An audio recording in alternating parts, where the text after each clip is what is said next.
Raisa sudah pernah nggak di ruangan konseling ini mengadakan yang namanya konseling? Belum ya? Jadi Raisa belum tahu ya apa itu konseling.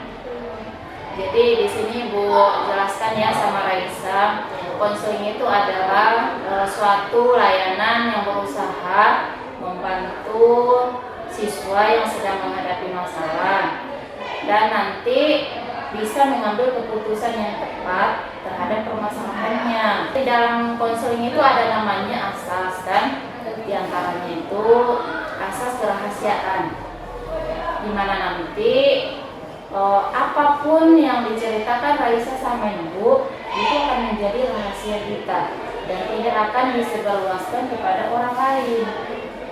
Dan ada juga asas kesukarelaan. Jadi Ibu harap sama Raisa mau ya sukarela menyampaikan permasalahannya tanpa ada nanti dari Ibu unsur paksaan.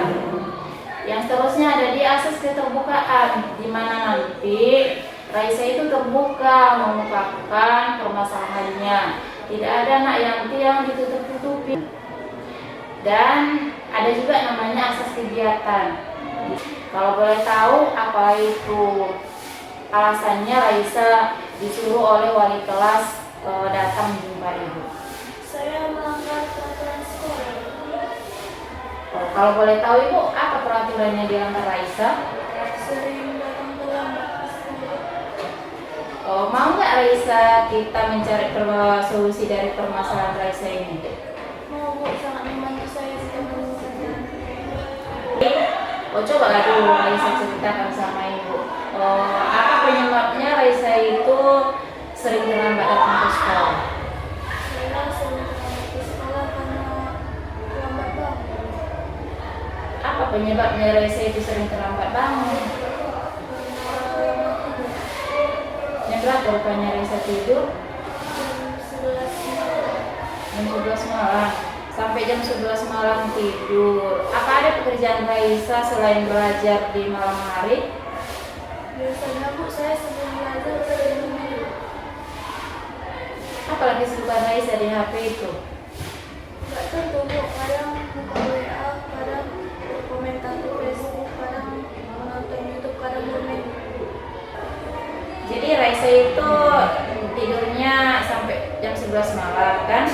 Apakah itu nak setiap hari tidurnya jam 11 malam? Enggak Bu, cuma seringnya memang jam 11 malam. Terus Raisa itu bangunnya jam berapa lah kalau tidurnya jam 11 malam? Setengah tujuh. Jadi Raisa itu berangkat ke sekolah jam berapa itu? Jam 7:25. Kita masuk jam berapa? Jam 7:30. Raisa itu naik angkot apa ada saudara yang mengantarnya? Jalan kaki. Jalan kaki ya dari rumah ke sekolah. Itu kira-kira berapa menit lah jarak tempuh Raisa ke sekolah itu jalan kaki? 10 menit. 10 menit ya. Apa tiap hari Raisa itu terlambat datang ke sekolah? Enggak. Biasanya dalam seminggu berapa kali? 2 kali. Yang itu beda harinya apa? Oh sama. Beda. Yang seringnya hari apa Raisa itu terlambat? Hari Senin sama hari Kamis. Jadi Raisa kalau kan kita bangun tidurnya jam 11 malam. Sehat gak rasa Raisa badannya itu? Sebenarnya enggak. Apa yang dirasakan? Ambil rasa kamu kalau mau pergi sekolah banyaknya ngantuk. Jadi mau ke sekolah pun malas. Raisa ingin berubah ya. Apa yang ingin dirubah? Tidak datang terlambat lagi ke sekolah. Jadi di sini kita menentukannya apa dulu tujuan yang harus kita capai. Raisa yang selama ini kebiasaannya itu ingin dirubah gitu tadi kan penyampaian Raisa. Jadi merubah kebiasaan Raisa yang selama ini terlambat menjadi tidak terlambat atau tepat waktu datang ke sekolah. Gimana nanti kalau malam hari ya? Bisa nggak Raisa itu nggak usah lagi bermain handphone? Gimana ya? Kayaknya Bu agak susah. Ya, Ibu bisa memahami ya perasaan Raisa. Tadi kan Raisa menyampaikan juga ingin berubah. Kita targetkan Raisa itu main handphone 30 menit, bagaimana? Saya akan berusaha, Bu. Tapi kalau misalnya nggak bisa, Bu, gimana? Kalau Raisa nggak bisa di 30 menit main HP-nya, ayo kembalikanlah sama Raisa. Berapa menit lah kira-kira yang Raisa butuhkan untuk bermain HP di malam hari? 45 menit. Terus kalau belajarnya berapa jam lah itu yang dibuat Raisa? 1 jam. 1 jam. Dari jam berapa lah itu Raisa belajar? Setengah 8. Setengah 8. Kalau 1 jam dia sampai jam berapa itu? Jam setengah 9. Setengah 9. Habis itu ngapain? Bermain handphone. Tadi kan Raisa bilang 45 menit. Jadi sampai jam berapa lah itu? Jam 9:15. Jam 9:15. Jadi Raisa targetkan itu tidurnya jam berapa? Paling lama jam setengah 10. Setengah 10. Bangun tidurnya? Jam setengah 6. Setengah 6. Oh, bisa nggak ini nak menjadi kontrak perilaku Raisa sama Ibu? Jadi begini nak ya, kontrak perilaku itu kan ada kesepakatan Raisa sama Ibu. Seperti ini dia, seperti ini. Nah ini nanti, tapi ini nanti nak di akhir konselingnya diisi, bukan sekarang. Jadi nanti di sini Raisa menuliskan apa misalnya tepat waktu sampai di sekolah. Tapi ini nak, seharusnya kontrak perilaku itu harus ada tanda tangan orang tua. Maksudnya kontrak ini harus diketahui oleh orang tua Raisa. Bagaimana harus Ibu undang orang tua Raisa? Kayaknya, Bu, nggak usah lah, Bu. Soalnya kan tadi Raisa bilang ingin merahasiakannya cuma kita berdua. Oh iya. Berarti Raisa belum belum sukarela ya orang tuanya ikut di dalamnya. Jadi kalau orang tua Raisa tidak ikut di sini berarti kesepakatan kita berdua dulu ya. Tapi nanti seandainya jadwal tadi kan udah sama Raisa, bangun tidurnya jam 5:30, berangkat ke sekolah 7:10. Dan Raisa itu bermain HP cuma 40 menit di malam hari. Dan Raisa itu belajarnya 1 jam. Itulah mungkin nanti garis besar dari kontrak perilaku Raisa. Mana tahu nanti bisa dijalankan Raisa, karena nanti kan yang memantau Raisa kan Ibu, ada nanti wali kelas Raisa, dan nanti Ibu cari informasinya sama guru les pertama yang masuk di kelas Raisa, sama guru mata pelajaran, dan ajar juga nanti mungkin dengan absen yang ditulis teman Raisa terlambat atau bagaimana dia nanti kan Ibu yang memantaunya ini, terutama dengan wali kelas Raisa. Mana tahu nanti Raisa bisa menjalankan kontrak ini, berarti Raisa itu mendapat reward. Tahu nggak apa itu reward? Dia itu seperti feedback atau imbalan atau hadiah dari Ibu. Tapi Ibu nggak berbentuk materi ya, mungkin yang Ibu kasih nanti acungan jempol sama Raisa udah tepat waktu datang ke sekolah, atau mungkin nanti Ibu kasih pujian sama Raisa kan. Tapi ada juga, ada rewardnya, ada punishmentnya. Apa itu? Ada hukuman. Seandainya Raisa hari ini nggak datang, ada nanti sanksinya lagi sama Raisa. Tapi kalau ikut orang tua Raisa di kontrak perilaku ini, itu lebih bagus. Kenapa? Kalau orang tua Raisa kan di rumah dipantaunya. Si Raisa ini tadi kan kontrak perilakunya tidurnya jam 9:30, rupanya kelewatan. Dia main HP-nya lewat 45 menit, jadi dipantau orang tua. Tapi seandainya bagus semuanya dijalankan Raisa, kegiatan Raisa yang hari kontrak itu, ada hadiah dari orang tua Raisa. Misalnya setiap semester itu selama 1 semester tidak terlambat datang ke sekolah, mungkin dibelikan tas sekolah ya, mungkin atau sepatu sekolah, atau mungkin kesepakatan Raisa dengan orang tua Raisa. Begitu juga nanti hukumannya, ada juga seandainya ada yang gagal Raisa, dikasih hukuman dari orang tua, misalnya uang jajan dikurangi ya.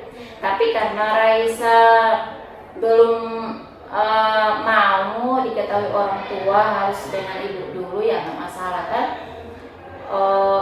Kalau memang ini tadi kan dibilang Raisa setuju ya. Ya setuju kita mengadakan kontak perilaku, nanti yang memantaunya ibu sendiri sama wali kelas. Kalau begini Raisa ini harus bisa memanajemen waktu Raisa dari bangun tidur sampai tidur kembali. Apa saya harus membuat? Iya, bagusnya begitu. Dibuat Raisa dulu jadwal kegiatan sehari-hari Raisa, mulai dari bangun tidur sampai tidur kembali. Bisa kan sekarang kita membuatnya? Bisa. Silakan dulu, inilah ya. Yang garis-garis besarnya ditambahkan sama yang sampai tidur kembali nanti Raisa. Silakan Nak.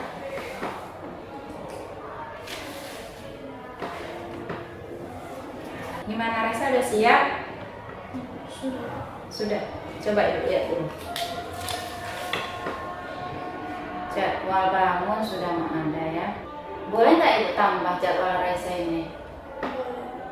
Kan ibu lihat di sini belum ada kegiatan Raisa sesudah pulang sekolah. Sementara kan di sekolah kita ada namanya kegiatan ekstrakurikuler. Mau nggak Raisa ikut di dalam kegiatan itu? Kayaknya Bu bagus kalau misalnya saya ikut kegiatan ekstrakurikuler. Ya dicoba aja kan.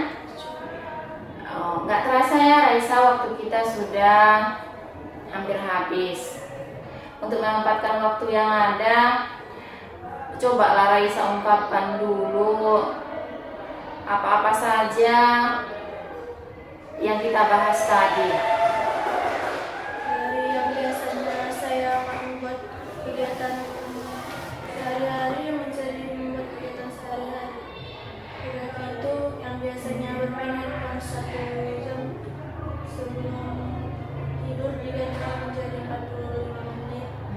Dari yang biasanya tidurnya jam 11 diganti menjadi jam setengah 10. Dari yang biasanya bangun jam setengah 7 diganti jadi jam setengah 6. Dan dari yang biasanya berangkatnya jam 7:25 diganti menjadi jam 7:10. Ya, berarti Raisa udah paham ya apa tadi yang kita bahas mengenai keterlambatan Raisa dengan tidak terlambat lagi datang ke sekolah. Gimana perasaan Raisa dengan mengikuti layanan konseling ini? Sedikit merasa lega Bu, karena udah mendapatkan jawabannya. Nah, berarti Raisa merasa senang ya dengan melakukan kegiatan konseling kita ini. Tadi kan Raisa mau buat jadwal, ada jadwal kegiatan ini yang udah Raisa buat. Kira-kira kapan ini Nak dilaksanakan? Mulai sekarang. Hebat ya Raisa ya, bagus. Raisa ini sudah ada niat ya, mulai hari ini ingin merubah perilakunya dengan mengikuti kegiatan yang sudah dibuat Raisa.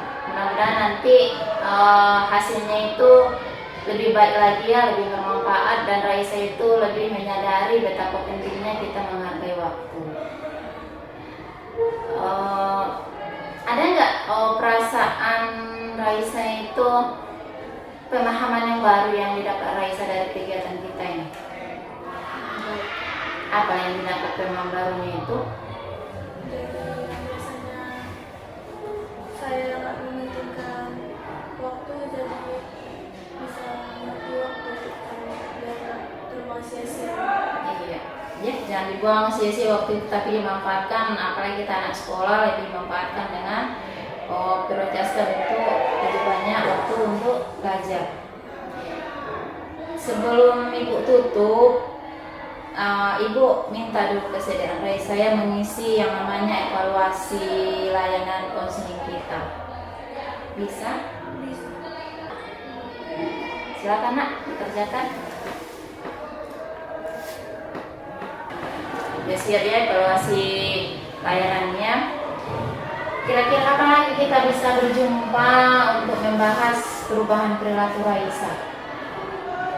Minggu depan. Mudah-mudahan kedepannya Raisa lebih baik lagi ya. Ya, terima kasih. Iya, sama-sama.